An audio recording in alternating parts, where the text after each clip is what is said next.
ದೆಹಲಿಯಲ್ಲಿ ಮುಂದುವರೆದಿದೆ ನೀಟ್ ಹೋರಾಟದ ಕಿಚ್ಚು. ಕಾಕ್ರೋಚ್ ಜನತಾ ಪಾರ್ಟಿಯಿಂದ ದೆಹಲಿಯಲ್ಲಿ ಪ್ರೊಟೆಸ್ಟ್ ನಡೀತಾ ಇದೆ. ಶಿಕ್ಷಣ ಸಚಿವ ಧರ್ಮೇಂದ್ರ ಪ್ರಧಾನ್ ರಾಜೀನಾಮೆಗೆ ಬಿಗಿ ಪಟ್ಟನ್ನ ಹಿಡಿದಿದ್ದಾರೆ.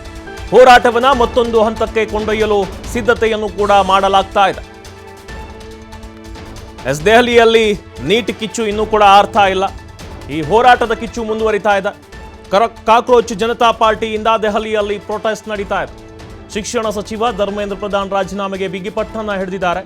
ಹೋರಾಟವನ್ನ ಮತ್ತೊಂದು ಹಂತಕ್ಕೆ ಕೊಂಡೊಯ್ಯಲು ಸಿದ್ಧತೆಯನ್ನು ಕೂಡ ಮಾಡಿಕೊಳ್ಳಲಾಗ್ತಿದೆ.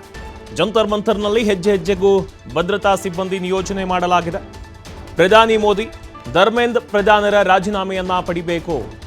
ಪ್ರಧಾನ ರಾಜೀನಾಮೆಯನ್ನ ನೀಡುವವರೆಗೂ ನಮ್ಮ ಹೋರಾಟವನ್ನ ನಾವು ನಿಲ್ಲಿಸಲ್ಲ. ಸಿಜೆಪಿ ಪಕ್ಷದ ಸಂಸ್ಥಾಪಕ ಅಭಿಜಿತ್ ದೀಪ್ಗೆ ಹೇಳಿಕೆಯನ್ನ ಕೊಟ್ಟಿದ್ದಾರೆ. ಈ ಹೋರಾಟ ಅನ್ನೋದು ಇನ್ನೂ ಕೂಡ ಮುಂದುವರಿಯುತ್ತೆ. ಪ್ರಧಾನ್ ರಾಜೀನಾಮೆ ಕೊಡಬೇಕು. ನೀಟ್ ಪ್ರಶ್ನೆ ಪತ್ರಿಕೆ ಸೋರಿಕೆ ಪ್ರಕರಣ ಏನಿದೆ ಇದರ ನೈತಿಕ ಹೊಣೆ ಹೊತ್ತು ಶಿಕ್ಷಣ ಸಚಿವ ಧರ್ಮೇಂದ್ರ ಪ್ರಧಾನ್ ರಾಜೀನಾಮೆಯನ್ನ ಕೊಡಬೇಕು. ಅವರ ರಾಜೀನಾಮೆಯನ್ನ ಪ್ರಧಾನಿ ಮೋದಿ ಅವರು ಪಡಿಬೇಕು. ಪ್ರಧಾನ್ ರಾಜೀನಾಮೆಯನ್ನ ನೀಡುವವರೆಗೂ ನಮ್ಮ ಹೋರಾಟವನ್ನ ನಾವು ಇದೇ ರೀತಿ ಮುಂದುವರಿಸ್ತೇವೆ ಅಂತ ಸಿಜೆಪಿ ಪಕ್ಷದ ಸಂಸ್ಥಾಪಕ ಅಭಿಜಿತ್ ದೀಪ್ಗೆ ಹೇಳಿಕೆಯನ್ನ ಕೊಟ್ಟಿದ್ದಾರೆ. ಇನ್ನೂ ಕೂಡ ಈ ನೀಟ್ ಕಿಚ್ಚು ಅನ್ನೋದು ಆರೋ ಹಾಗೆ ಕಾಣ್ತಿಲ್ಲ, ಇನ್ನೂ ಜಾಸ್ತಿ ಆಗ್ತಿದೆ. ಪ್ರತಿಭಟನೆಗಳು ದೆಹಲಿಯಲ್ಲಷ್ಟೇ ಅಲ್ಲ, ಎಲ್ಲ ದೇಶವ್ಯಾಪಿ ರಾಜ್ಯವ್ಯಾಪಿ ನಡೀತಾ ಇದೆ. ಮೊನ್ನೆ ಕೂಡ ದೃಶ್ಯದಲ್ಲಿ ಗಮನಿಸ್ತಾ ಇರ್ಬೋದು ನೀವು, ಪೊಲೀಸರ ನಡುವೆ ಮತ್ತು ಯುವಕರ ನಡುವೆ ವಾಗ್ವಾದ, ತಳ್ಳಾಟ, ನೂಕಾಟ, ಲಾಠಿ ಚಾರ್ಜ್, ಅಶ್ರುವಾಯು ಕೂಡ ಆಯಿತು. ಸೊ ಇದೀಗ ದೆಹಲಿಯಲ್ಲಿ ಮತ್ತೆ ಪ್ರೊಟೆಸ್ಟನ್ನು ಮಾಡ್ತಿದ್ದಾರೆ ಯುವಕರು, ವಿದ್ಯಾರ್ಥಿಗಳು.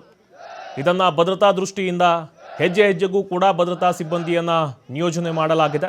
ಒಟ್ಟಿನಲ್ಲಿ ಪ್ರಧಾನಿ ಮೋದಿಯವರು ಧರ್ಮೇಂದ್ರ ಪ್ರಧಾನರ ರಾಜೀನಾಮೆಯನ್ನ ಪಡಿಲೇಬೇಕು. ಅವರ ರಾಜೀನಾಮೆ ಪಡೆದ ನಂತರ ಮಾತ್ರ ನಾವು ಈ ಹೋರಾಟವನ್ನ ಕೈ ಬಿಡ್ತೇವೆ. ಅವರ ರಾಜೀನಾಮೆಯನ್ನ ನೀಡುವವರೆಗೂ ನಮ್ಮ ಹೋರಾಟ ನಿರಂತರವಾಗಿರುತ್ತೆ ಅಂತ ಸಿಜೆಪಿ ಪಕ್ಷದ ಸಂಸ್ಥಾಪಕ ಅಭಿಜಿತ್ ದೀಪ್ಗೆ ಹೇಳಿಕೆಯನ್ನು ಕೊಟ್ಟಿದ್ದಾರೆ.